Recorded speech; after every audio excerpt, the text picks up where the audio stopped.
Okay, now we will move on to the next question. So see that for a hydraulic efficient rectangular section, the ratio of depth of a section to the hydraulic radius.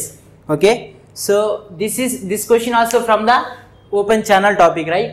So as I discussed earlier, the efficient channel is nothing but the channel which can deliver maximum discharge. So maximum discharge A channel నుంచి అయితే మనకు వచ్చి okay ఏ channel నుంచి అయితే మనం delivery చేయగలుగుతామో దాన్ని efficient channel అంటాము. ఓకే, సో ఆ ఎఫిషియెంట్ ఛానల్ ఉండాలంటే మినిమం మనకు ఉండాల్సింది ఏంటి? మినిమం ఏంటి? Wetted perimeter. So perimeter should be minimum, right? Okay, so ఈ పర్టికులర్ క్వశ్చన్ కి ఆన్సర్ ఏంటి? Okay, so C hydraulic efficient rectangular channel. So rectangular channel efficient అని ఎప్పుడు చెప్పగలుగుతాం మనం? ఇచ్చినటువంటి రెక్టాంగులర్ ఛానల్ ఎఫిషియెంట్ అని ఎప్పుడు చెప్పగలుగుతాం? There are two conditions for that, right? So ఏంటి ఆ కండిషన్స్ ఏంటి? That is the breadth, bottom width of the section, rectangular section should be twice the height. What is that height? That height is nothing but sides, that is sides of the triangle, that is y. So if the width b is equal to twice that of height, that is b equal to 2y, and so if b equal to 2y, then what about hydraulic radius? Hydraulic radius ante enti? Hydraulic radius r is nothing but it's the ratio of wetted area to wetted perimeter. Now so how to calculate area? We know that simply, that is area of the rectangle, that is b into y. So that is b into y, and the perimeter will be, if you count, if you take the account into that sides of the triangle, that rectangle, that is y b y. Okay, y b y. So if you add them, that is b plus y plus y. Okay, now what is the value of b? So from the basics of efficient section, b equal twice that of y, that is 2y into y. Then again b equal to 2y plus y plus y. So finally if you sum them, if you simplify that, so r equal to 2y by 2y square by 4y. So then 2 1s are 2 2s are, then y. So finally r equal to y by 2, or else we can write as r by, so in the question they are asking the ratio of depth of the section to the hydraulic source. So y to r, so we need y to r. So take r to the right side, then y by r equal to 2. So the answer is option D. So what is the logic in this question? ఇందులో పెద్ద logic ఏం లేదు, ఎందుకంటే మనకు గుర్తుంచుకోవాల్సింది ఏంటి? ఆ section efficient section అప్పుడు రెక్టాంగులరా, ట్రయాంగులరా, ట్రెపిజియమా? ఓకే, ఆ 3 కండిషన్స్ కి 3 ఫండమెంటల్ ఫార్ములాస్ ఉన్నాయి. లైక్ రెక్టాంగులర్ కి ఏంటి?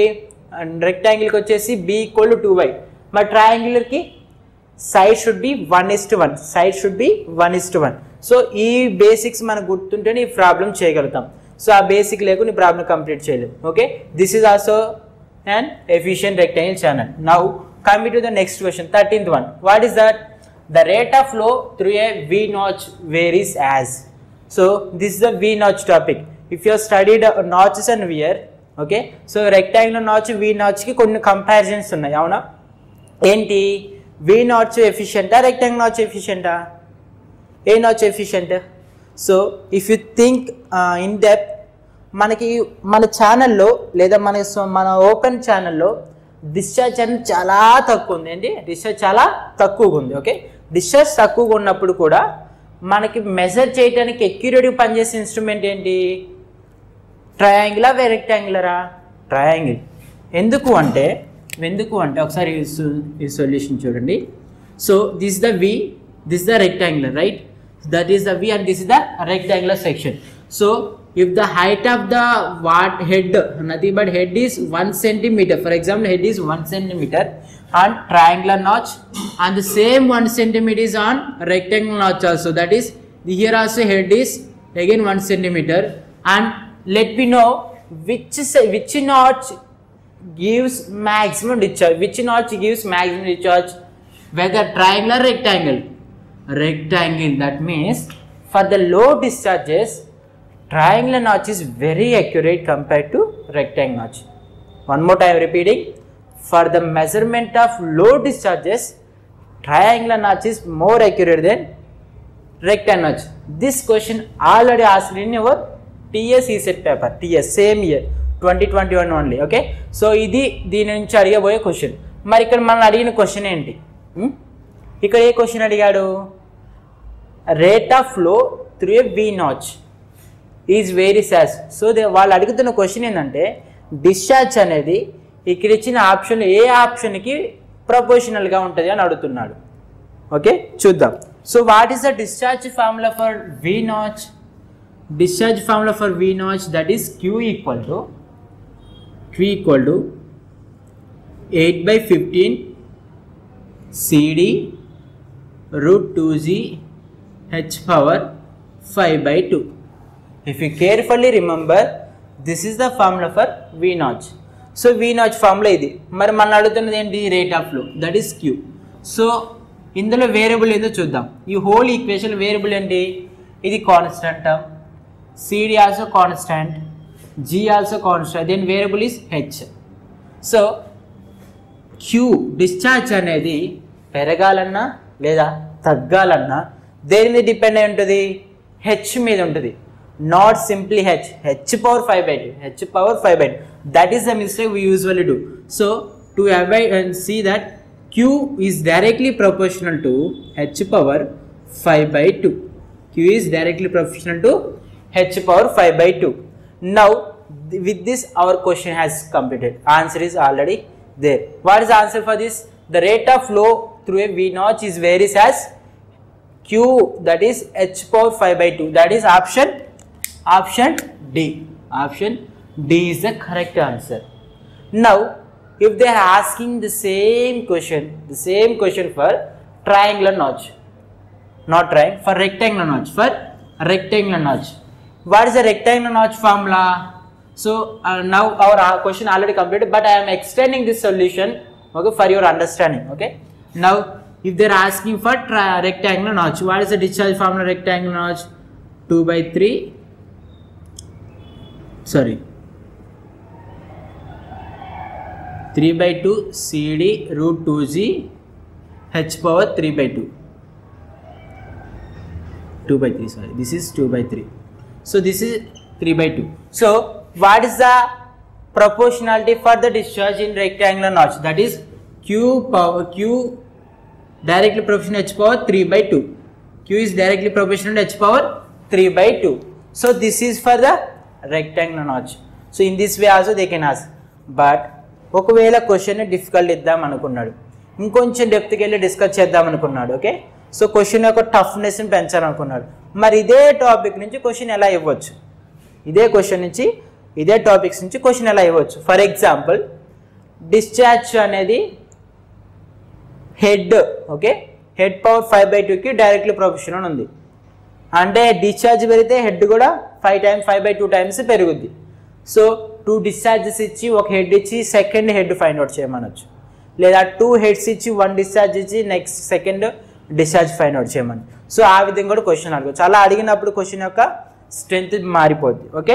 Now let's see the next one. What is this? A pump. Okay. 14th one.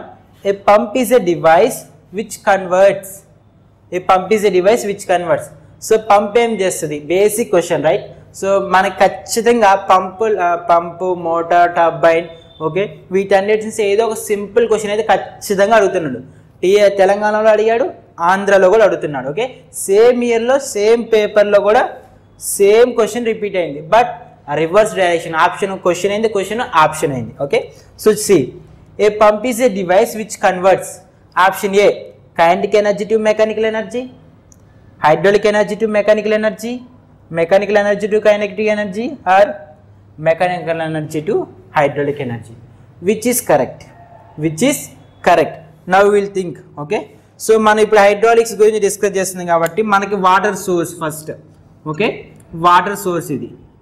So water మనకి ఒక హైట్ నుంచి ఫాలో అవుతున్నప్పుడు మన దానికి ఉన్న ఎనర్జీ ఏంటి, హైడ్రాలిక్ ఎనర్జీ ఉంది. సో హైడ్రాలిక్ ఎనర్జీ దేని మీద పడుద్ది, టర్బైన్స్ మీద పడుద్ది, రైట్. సో టర్బైన్స్ మీద పడినప్పుడు దానికి అది ఏ ఎనర్జీ కన్వర్ట్ అయింది, మెకానికల్ ఎనర్జీగా కన్వర్ట్ చేస్తుంది. సో కన్వర్ట్ చేసే ఇన్స్ట్రుమెంట్ ఏంటి, టర్బైన్. ఓకే, టర్బైన్స్ ఏం చేస్తాయి, హైడ్రాలిక్ ఎనర్జీని మెకానికల్ ఎనర్జీగా కన్వర్ట్ చేస్తాయి. ఈ టర్బైన్కి ఉన్నటువంటి షాఫ్ట్ డైరెక్ట్లీ జనరేటర్కి కనెక్ట్ చేస్తుంటాం మనం. ఓకే, జనరేటర్కి కనెక్టెడ్, జనరేటర్. ఓకే, జనరేటర్కి డైరెక్ట్ కనెక్టెడ్. సో ఈ మెకానికల్ ఎనర్జీ అనేది దేని ద్వారా పాస్ అవుతుంది, ఈ షాఫ్ట్ నుంచి జనరేటర్ పాస్ అయింది. సో జనరేటర్ యొక్క అవుట్పుట్ ఏంటి, electrical energy. Nice. Now in this way water give from the hydroelectric energy to electrical energy is converted. Okay, the first one is turbine, the second one is generator. Now you have electrical energy. So ఇప్పుడు నీ చేతిలో ఏముంది, electrical energy ఉంది. Electrical ఎనర్జీని నువ్వేం చేయాలి, first mechanical ఎనర్జీగా convert చేయాలి. ఏంటి, మెకానికల్ ఎనర్జీగా కన్వర్ట్ చేయాలి. మెకానికల్ ఎనర్జీగా కన్వర్ట్ చేయాలని నీకు కావాల్సింది ఏంటి, మోటార్. సో మోటార్ ఏం చేస్తుంది, దాంట్లో ఉన్న వైండింగ్ వాటిని బట్టి ఎలక్ట్రికల్ ఎనర్జీని మెకానికల్ ఎనర్జీగా కన్వర్ట్ చేస్తుంది, రైట్. మెకానికల్ ఎనర్జీగా కన్వర్ట్ చేస్తుంది.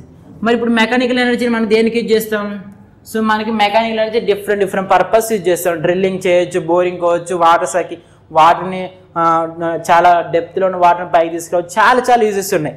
అయితే ఇక్కడ మన హైడ్రాలిక్స్ పరంగా మన పంప్ ఏం చేస్తుంది, లోవర్ లెవెల్లో ఉన్న వాటర్ని హయ్యర్ లెవెల్కి తీసుకొస్తుంది. ఓకే, అయితే వాటర్ ఎక్కడ లోవర్లో ఉన్నప్పుడు దానికి ప్రెషర్, చాలా డెప్త్లో ఉన్నప్పుడు దానికి ప్రెషర్ వెరీ లైస్, దాని యొక్క ప్రెషరైజ్ చేస్తే పైకి వచ్చేస్తుంది, రైట్. సో పంప్ ఏం చేస్తుందంటే మెకానికల్ ఎనర్జీని యూజ్ చేసుకుంటుంది, దాన్ని హైడ్రాలిక్ ఎనర్జీగా మారుస్తుంది.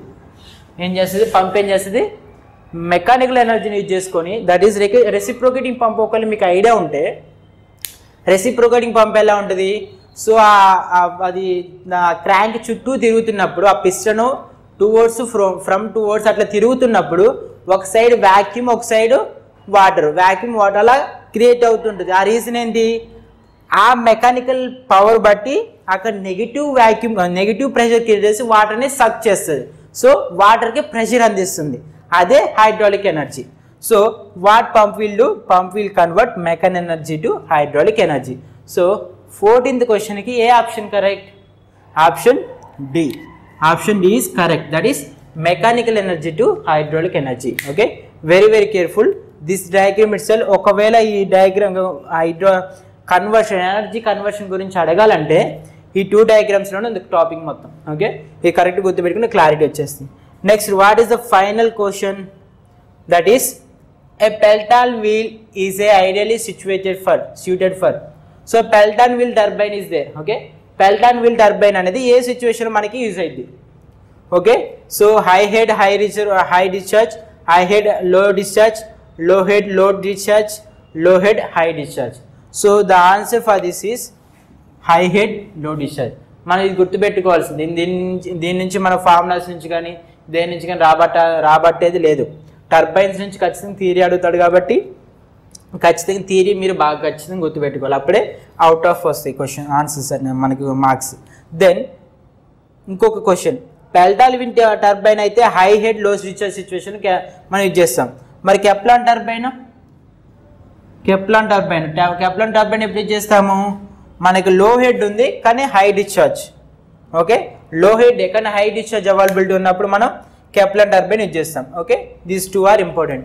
So if you recall that from these 15 questions I have explained most of the concept related to them. Okay, so మనకు కావాల్సినటువంటి కాన్సెప్ట్స్ వరకు ప్రతి ఒక్క మ్యాక్సిమం నేను రీకాల్ చేశాను. Okay, so if you have any queries please comment in the box and please subscribe to Sri Academy. Thank you.